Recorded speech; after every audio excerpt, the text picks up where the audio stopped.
بسم اللہ الرحمن الرحیم۔ السلام علیکم ورحمۃ اللہ وبرکاتہ۔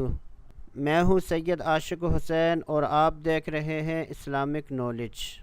آج کی اس ویڈیو میں بات کریں گے خواب میں آگ دیکھنا کیسا، تو اس کی مختلف صورتیں ہیں۔ اگر ان تمام خوابوں کی تعبیریں جاننا چاہتے ہیں تو ہماری اس ویڈیو کو آخر تک لازمی دیکھیں، اور مسلمانوں کو فائدہ پہنچانے کی نیت سے اس ویڈیو کو لازمی شیئر کریں۔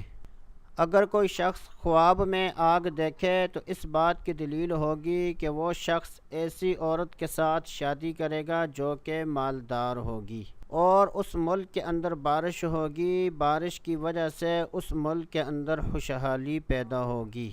آگ کو روشن دیکھنا اس بات کی دلیل ہوگی کہ وہ شخص آگ کو جس قدر روشن دیکھے گا اس شخص کے دولت کے اندر برکت پیدا ہوگی۔ آگ کو بجھتا دیکھنا اس بات کی دلیل ہے کہ اس کے گھر کے اندر فساد پیدا ہوگا اور لوگ اس کو حقارت کی نظر سے دیکھیں گے۔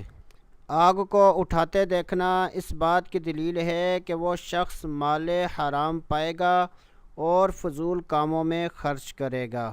آگ پر کچھ پکاتا دیکھنا اس بات کی دلیل ہے کہ اس شخص کو کثیر نفع حاصل ہوگا اور فضول کاموں میں خرچ کرنے سے اجتناب کرے گا۔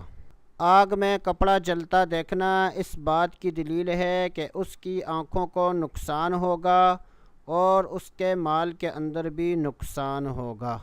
تو دوستو ابھی تک کے لیے اتنا ہی، اگلی ویڈیو تک کے لیے اجازت، اللہ حافظ۔